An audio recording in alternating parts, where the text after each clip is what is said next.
What happens when a corrupt cop arrests the wrong man? Officer Brady thought he could frame a black man without consequences. How did Malcolm Hayes turn the courtroom against his accusers? What shocking truth did he reveal that left everyone speechless? Watch till the end to find out. Subscribe to H2 Black Thread and hit like for more powerful stories. Malcolm Hayes pulled his coat tighter around him as a cool night breeze whispered through the quiet streets of Ridgefield. The day had been long, longer than usual. Prepping for a high-profile trial wasn't just exhausting, it weighed on him. Every detail had to be perfect, every argument airtight.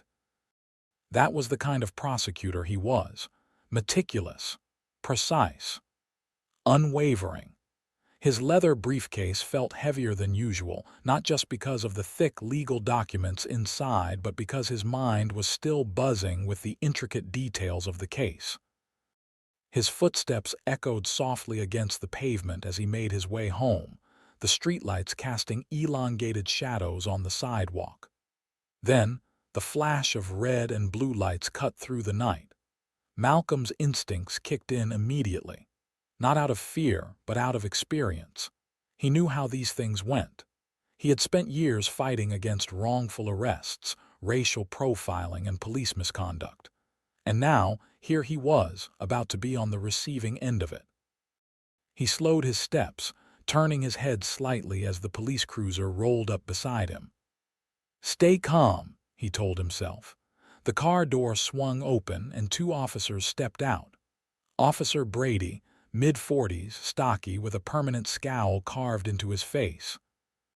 The kind of man who had been in the system too long and had learned all the wrong lessons. His eyes flickered with something Malcolm recognized immediately: authority mixed with unchecked arrogance.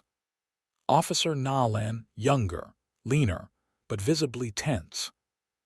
His fingers hovered near his belt, but his grip wasn't firm. He was uneasy, that much was clear. Brady took a slow step forward, his stance relaxed, almost casual, but Malcolm wasn't fooled. "Evening." Brady's voice was thick with condescension. "Mind telling us what you're doing out here so late?" Malcolm exhaled slowly, keeping his posture neutral. "Just heading home." His tone was measured, controlled. "Is there a problem, officers?" Brady exchanged a look with Nolan before tilting his head slightly. "Got a call about a burglary in the area," Brady said, folding his arms. "You fit the description." Malcolm felt his jaw tighten, but he kept his expression unreadable. "And what exactly is the description?" he asked. Brady smirked. "Black male, late 30s to 40s, dark clothing." Malcolm let out a humorless chuckle, shaking his head slightly. He was wearing a navy blue suit with a tailored coat. Professional. Clean cut, but of course none of that mattered. All they saw was his skin. "That's a pretty vague description," Malcolm said coolly. "I just left my office downtown. I'm a lawyer." Brady raised an eyebrow, feigning amusement. "A lawyer, huh? That's convenient." He nodded toward the briefcase in Malcolm's hand. "What's in there? Stolen goods?" Malcolm tightened his grip on the handle. "Legal documents," he answered. "I'd be happy to show you, but you need a warrant to search my personal belongings." Brady chuckled, a low, smug sound, as he reached out and snatched the briefcase right out of Malcolm's hand. "Look at this guy," Brady muttered, flipping the latches open without hesitation. He started rifling through the papers, carelessly shuffling them as if they were meaningless. "Hey!" Malcolm stepped forward, his patience thinning. "You have no right to," Brady snapped his head up, his expression darkening. "Watch yourself." His tone was sharp now, threatening. He let out a mocking laugh and held up one of the legal briefs. "Gotta say, this is some next-level criminal work." "Fake documents, huh?" Malcolm clenched his fists, his pulse pounding with frustration. He knew this game. He had seen it play out too many times in court. "You're harassing me without cause," he said, keeping his voice firm but even. Brady scoffed. "That's so." He turned to Nolan, who had been standing silently by the car. "What do you think, rookie? You see any cause?" Nolan hesitated. His jaw tightened, his fingers twitched near his belt, but he didn't speak up. "That's what I thought," Brady muttered. Then, without warning, he slammed the briefcase shut and tossed it onto the ground. Papers scattered across the pavement. Malcolm took a slow breath, keeping his anger in check. He could feel his control slipping, but he knew that's exactly what Brady wanted. "Pick it up," Malcolm said. Brady smirked. "What was that?" "Pick it up." Malcolm's voice was low, steady, but laced with warning. Brady's smirk widened, but instead of bending down, he took a step closer. "Turn around," Brady ordered. "Hands behind your back." Malcolm didn't move. "On what grounds?" he demanded. Brady's eyes flashed. "Resisting an officer. Interfering with an investigation. Take your pick." Malcolm opened his mouth to argue, but before he could get a word out, Brady grabbed him roughly and spun him around. The cold steel of the handcuffs bit into his wrists. Nolan still hadn't said a word. "You don't have to do this," Malcolm told him, his voice edged with something close to disappointment. For a brief moment, Nolan looked like he wanted to speak up. His lips parted slightly, but then he clenched his jaw and reached for his radio. "Dispatch, we have a suspect in custody," Nolan muttered. Malcolm exhaled sharply. He wasn't just being arrested. He was being made an example of. As Brady shoved him toward the police cruiser, Malcolm lifted his chin, forcing himself to remain composed. He had spent his career fighting against injustice. Now, he was about to fight it from the inside. The cold metal of the handcuffs bit into Malcolm's wrists as he was shoved into the back of the patrol car. The door slammed shut behind him, and for a moment, all he could hear was his own breathing, steady, controlled, but simmering with frustration. He leaned his head back against the seat, staring up at the darkened sky through the barred window. He had spent years fighting cases just like this. Innocent black men, falsely accused, treated like criminals before any proof was even presented. And now, he was living the very injustice he had sworn to dismantle. The car jerked forward as they pulled away from the quiet streets of Ridgefield, the flashing lights reflecting off storefronts and street signs. In the front seat, Brady whistled to himself, drumming his fingers on the steering wheel like this was just another routine night. Nolan, sitting stiffly beside him, kept his gaze forward, silent.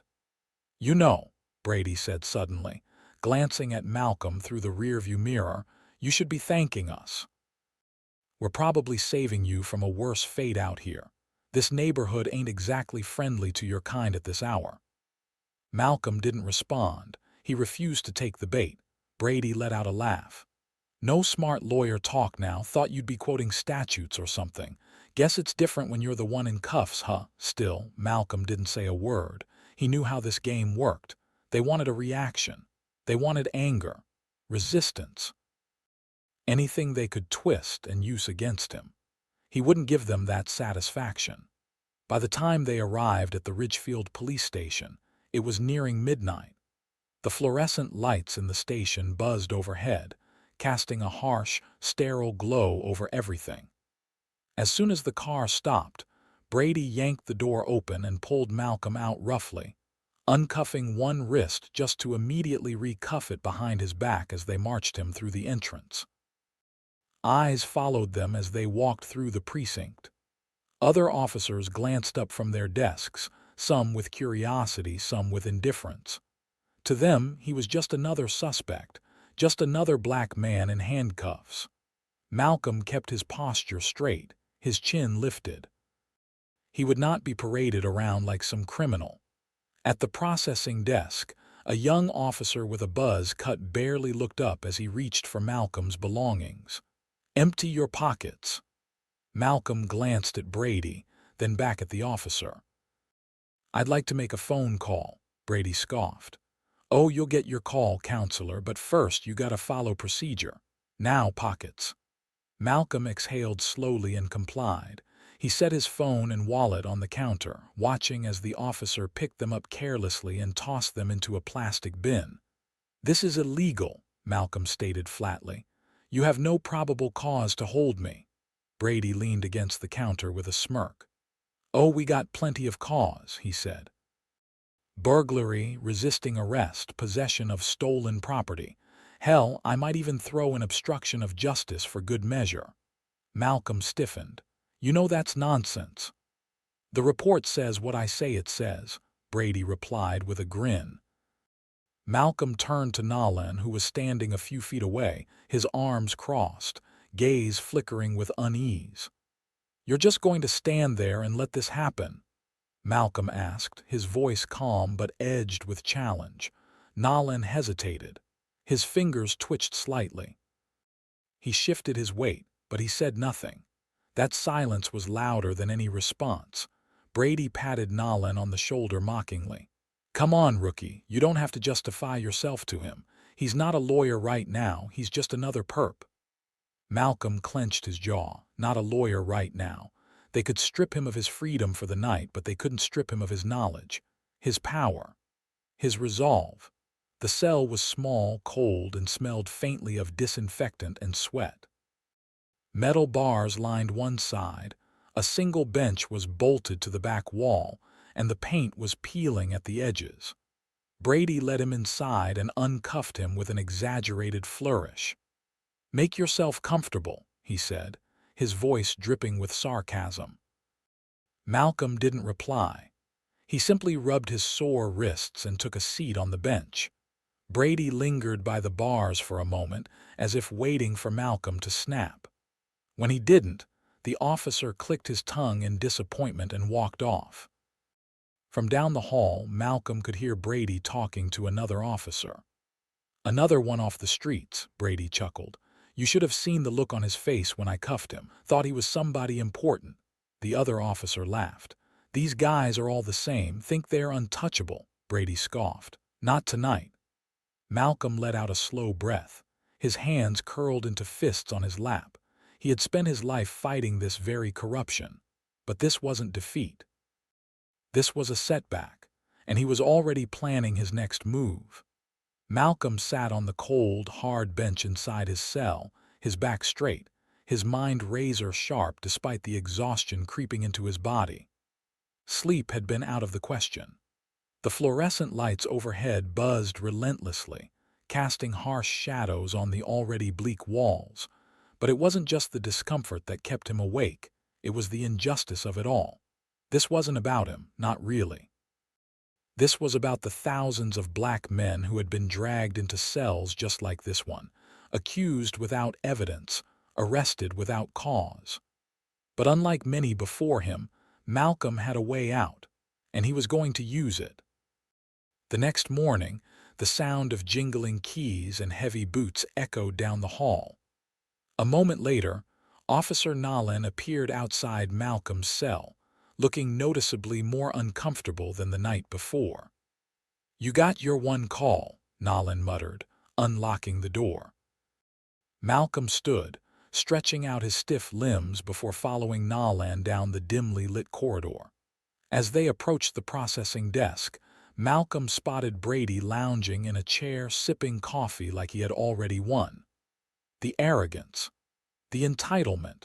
Brady didn't even look up as Malcolm was handed a phone.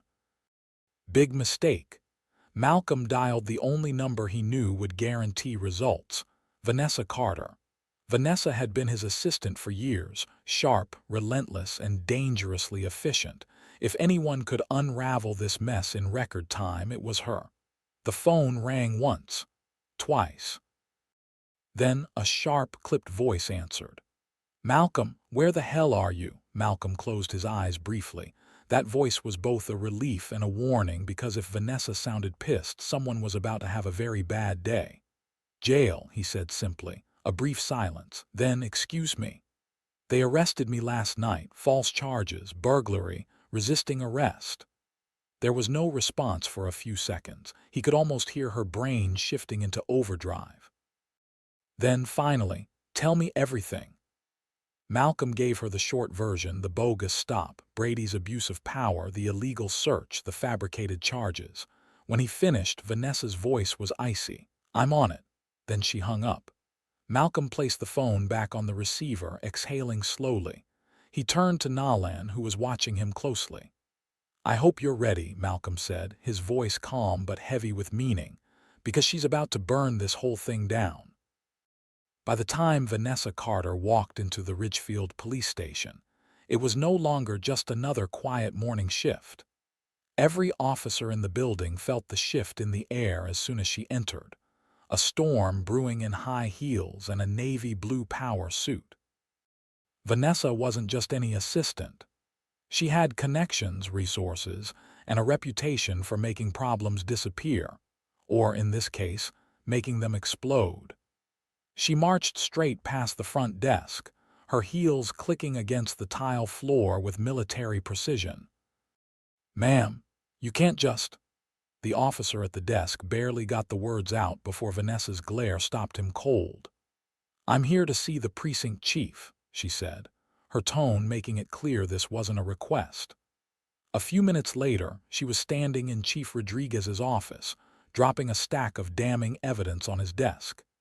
Exhibit A, traffic camera footage from 10 blocks away, showing Malcolm still in his office at the exact time the alleged burglary took place. Exhibit B, a recorded phone call from his law office, timestamped to match the footage, proving he was discussing legal matters at the time of the crime. Rodriguez slowly leaned back in his chair, rubbing a hand over his face. He didn't look happy. Vanessa crossed her arms. "I don't know what kind of operation you're running here, but you've made a serious mistake," she said, her voice controlled but razor sharp. "And if my boss isn't released immediately, you'll be explaining this to a judge." Rodriguez let out a slow breath. "I assume you're pressing charges?" he asked. "That depends," Vanessa shot back. "Are you firing Brady today, or do I have to make this bigger than it already is?" Rodriguez didn't answer right away.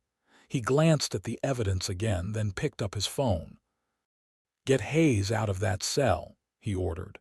15 minutes later, Malcolm was walking out of the cell block, his hands no longer cuffed, his posture just as strong as when he had entered. As he stepped into the precinct lobby, he locked eyes with Brady. For the first time since their encounter, Brady didn't smirk. He looked rattled. Vanessa, standing beside the precinct chief, turned as Malcolm approached. "Took you long enough," Malcolm muttered.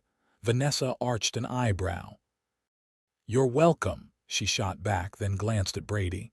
"So, is this one getting fired or what?" Rodriguez exhaled sharply. "There will be an internal investigation," he said. Malcolm folded his arms. "That's not good enough," Brady scoffed. "You can't," Malcolm cut him off. "Watch me." Then, without another word, he turned on his heel and walked toward the exit. Vanessa followed. As soon as the doors swung shut behind them, she turned to him. "I know that look," she said. Malcolm rolled his shoulders. "This isn't just about me," he said. "This is about every single person who's been in that cell before me. The ones who didn't have evidence. The ones who couldn't call you." Vanessa nodded, understanding. "So what's next?" Malcolm's gaze hardened. "I take this to court." The courthouse was packed. The air buzzed with tension, every seat filled with legal professionals, journalists, and spectators eager to witness what had quickly become one of the most anticipated trials in Ridgefield's history. At the prosecution table, Officer Brady sat with a smug grin, his confidence unshaken, lounging back in his chair like a man who had already won. He had seen cases like this before, and they never ended badly for guys like him. Beside him, Officer Nolan looked like he wanted to be anywhere but here. His shoulders were stiff, his hands folded in his lap, his gaze darting around the room but never meeting Malcolm's. At the prosecutor's bench stood Alina Brooks, the district's notoriously ruthless state prosecutor. She was known for her aggressive stance against crime, her sharp legal mind, and her unwillingness to lose. To her, this was an open and shut case. She assumed Malcolm would plead for a deal. She assumed wrong. As the judge settled into his seat and called the court to order, Brooks stood, smoothing down her blazer before glancing toward Malcolm, who was seated at the defense table, calm and composed. "Is the defense ready to proceed?" the judge asked. Brooks crossed her arms, expecting Malcolm's attorney to rise. Instead, Malcolm stood himself. "Your Honor, I will be representing myself," he announced. A ripple of murmurs spread through the courtroom. Even the judge blinked, momentarily caught off guard. At the prosecution table, Brady's smirk faltered for the first time. Brooks turned, studying Malcolm with a critical eye. This wasn't part of her plan. She had been preparing for a lawyer, not a seasoned prosecutor who knew the system inside out. The judge adjusted his glasses and leaned forward slightly. "Mr. Hayes, you're aware that you have the right to legal representation." "I am, Your Honor," Malcolm replied smoothly, "and I fully intend to exercise my legal expertise." Brooks' jaw tightened. This wasn't going to be as easy as she had thought. The trial began, and Brooks wasted no time. She delivered a sharp, confident opening statement, outlining the charges and painting Malcolm as an uncooperative suspect who had been lawfully detained under suspicion of burglary. "The officers acted appropriately," she declared. "The defendant resisted. The arrest was justified. Today, we will prove that beyond a reasonable doubt." She spoke directly to the jury, making her points with conviction. Then she sat down. Malcolm stood. He buttoned his suit jacket with practiced ease and walked toward the jury with a deliberate, measured pace. "Ladies and gentlemen," he began, his voice steady, controlled, commanding the room without effort. "You've just heard the prosecution's version of events. Now, let's talk about the truth." Then, over the next 2 hours, he took their entire case apart, piece by piece. First, he presented surveillance footage from a traffic camera. The footage, time-stamped, showed Malcolm still at his office miles away from the crime scene when the alleged burglary occurred. "So unless I have the ability to teleport," Malcolm said, turning toward the jury, "it would have been physically impossible for me to commit the crime they arrested me for." A murmur rippled through the spectators. Brooks immediately objected, claiming the footage was circumstantial. The judge overruled. Next, Malcolm played an audio recording taken from the very squad car he had been thrown into. Through the speakers, Brady's voice echoed through the courtroom. "You should have seen his face," Brady was heard laughing. "He thought he was somebody important. Let's see how he likes spending the night in a cage." The room fell dead silent. Brooks immediately jumped to her feet. "Your Honor, this evidence was not admissible," the judge interjected, cutting her off. He turned to Malcolm. "Continue." Brooks sat down abruptly, lips pressed into a thin line, but the final nail in the coffin came next. Malcolm called Officer Nolan to the stand. As the younger officer made his way forward, he looked even more nervous than before. He took the oath, hands trembling slightly. Malcolm approached slowly, letting the silence stretch before speaking. "Officer Nolan," he began, his voice steady, "on the night of my arrest, did you personally witness me commit a crime?" Nolan swallowed hard. "No." "Did you have any evidence at all tying me to a burglary?" A long pause. "No, sir," Malcolm nodded, stepping closer. "Then why did you help arrest me?" Nolan shifted uncomfortably. Brooks immediately objected. "Your Honor, this line of questioning is meant to—" "Overruled," the judge interrupted again. "Answer the question, Officer Nolan." Nolan hesitated, glancing toward Brady. Malcolm followed his gaze. "You're looking at Officer Brady right now," Malcolm said, "because he was the one in charge that night, wasn't he?" Silence. Then finally Nolan spoke. He told me to make it look legitimate." His voice was barely above a whisper. Gasps rippled through the audience.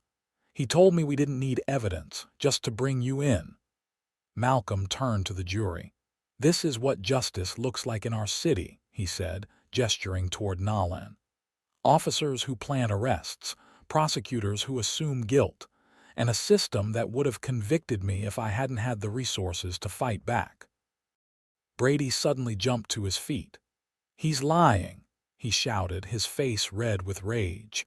The courtroom erupted into noise as the judge banged his gavel, but the damage was already done.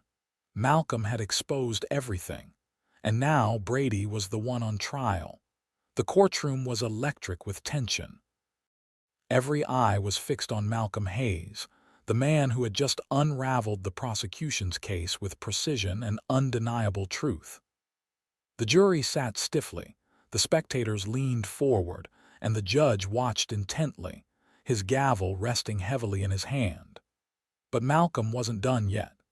He stepped forward, his polished shoes clicking against the wooden floor as he approached the bench. In his hand was a crisp, manila folder, one last piece of evidence, the final blow. He handed it to the judge. "What is this, Mr. Hayes?" the judge asked, flipping the folder open. Malcolm turned to face the courtroom. His posture was upright, his expression calm, but his words carried the weight of a man who was about to change everything. "Before these officers stopped me," he began, his voice unwavering, "I was preparing for an important trial." A hush fell over the room. "I'm not just a lawyer," he continued. "I am the chief prosecutor of this state." Silence. Complete. Absolute. Then shock. Brady paled instantly. His smirk, the confidence, the arrogance, it all vanished in the blink of an eye. The blood drained from his face. Alina Brooks stiffened in her seat. Her mouth opened slightly, but no words came out. And Nalan, poor, conflicted Nalan, dropped his head, his face a portrait of shame. The courtroom erupted. Gasps, murmurs, whispers. Reporters frantically scribbling notes, cameras flashing from the gallery. The energy was palpable, like the moment before a thunderstorm, when the air is so thick with anticipation that you can barely breathe. The judge, visibly shaken, looked over the folder Malcolm had given him. It contained Malcolm's full credentials, his record, and his position as the highest-ranking prosecutor in the state. The judge took a deep breath, then turned back to Malcolm. "Mr. Hayes," he hesitated, correcting himself. "Chief Prosecutor Hayes, I see no reason for this case to continue." He picked up his gavel. "All charges against you are hereby dismissed." The gavel struck. It was over, but for Brady, this was just the beginning. As soon as the trial ended, an internal investigation was launched. The court's decision had forced the Attorney General's office to review Brady's entire career. And what they found was worse than anyone had imagined. Years of false arrests, excessive force complaints, racial profiling, all buried under procedural loopholes and poor oversight. Brady was immediately suspended, his badge stripped, his gun taken, and within weeks he was permanently removed from the force. Nalan, on the other hand, had cooperated. His confession on the stand had exposed the culture of corruption he had been forced into. Because of this, he was offered a deal, probation, a chance to redeem himself. But his career as a police officer, over. Justice had been served, but Malcolm knew this wasn't the end. This was just the beginning. Outside the courthouse, a sea of reporters had gathered. Microphones, cameras, and live news feeds all pointed toward the man who had just shaken the foundation of Ridgefield's justice system. Malcolm stepped up to the podium, the flashes of cameras flickering against his sharp suit. The crowd fell silent. He looked out at them, not as a man who had just won a personal battle, but as a man who had just declared war on a broken system. "This isn't just about me," he said, his voice clear, firm, and powerful. "This is about a system that allows injustice to thrive." He took a step closer to the mic, his eyes sweeping over the faces in the crowd. "How many people have been in that jail cell before me? How many have been arrested without evidence? How many have lost their freedom because of abuse of power? Murmurs rippled through the crowd. I had the resources to fight back, Malcolm continued. I had the knowledge, the evidence, and the connections. But what about those who don't? What about the ones who are forgotten, the ones who don't make headlines? He let that hang in the air for a moment. Then he lifted his chin, his voice stronger than ever. That ends today. A pause. Then applause. It started slow, then built into a roaring wave. People clapped, cheered, chanted his name. And Malcolm, he simply stepped back, letting the moment sink in, because this wasn't just a victory. This was a beginning, a movement, a reckoning. This version is powerful, gripping, and delivers a strong message while keeping the audience emotionally invested. The tension is built strategically, the courtroom drama is intense, and the final moment is impactful, setting the stage for both justice served and a larger fight ahead. The final message you've included is clear and reinforces the core themes of justice, resilience, and accountability. Would you like any additional refinements? More internal thoughts from Malcolm during key moments. A deeper emotional contrast in the courtroom, Brady unraveling Nolan's guilt. A stronger call to action at the end if this is intended for a wider audience. Let me know how I can fine-tune it even further to match your exact vision.